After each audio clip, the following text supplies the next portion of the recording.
Matumal ang bentahan ng prutas ngayong bagong taon, yan ay ayon sa ilang fruit vendors. Ito ay bunsod ng pagdami at pagkalat ng mga nagtitinda lalo na sa mga pangunahing highways na kung saan mas maraming mamimili ang dumaraan. Sa panayam ng Bombo Radyo Kawayan kay Ginang Lovely Cano, isang tindera ng prutas, mas mababa ang benta nila ngayong taon kumpara noong nakaraang taon, dahilan upang marami pa ring stock ng prutas ang hindi nabebenta. Aniya, dahil halos magkakatabi at kalat-kalat ang mga nagbebenta, nahahati ang mga mamimili at hindi agad nauubos ang kanilang paninda. Sa kabila ng matumal na bentahan, hindi naman nila umano nagtaas o nagbaba ng presyo ng prutas. Nananatili itong nakaayon sa presyong itinakda ng kanilang mga suppliers. Ilan sa mga prutas na ibinebenta ay pongkan na nasa 10 pesos kada piraso at mansanas na nasa 15 pesos. Dagdag pa niya, hirap din silang mag-adjust ng presyo dahil tumatawad ang mga mamimili lalo na ngayong maraming pagpipilian. Ganito ang bahagi ng pahayag ni Ginang Lovely Cano.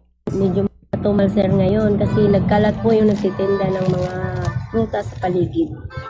Lalo sa mga iba-ibang mga fanside. Daming prutas kaya ang tumal ngayong taon na po.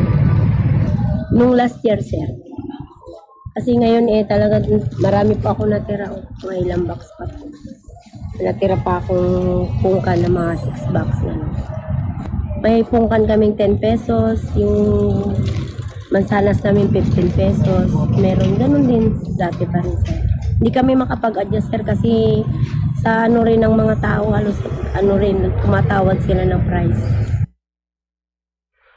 Gayunman, nagbukas pa rin sila kahit mismo ang araw ng bagong taon upang maibenta ang kanilang mga paninda at maiwasang masira at masayang ang natitirang stocks. Sa Radyo Bombo!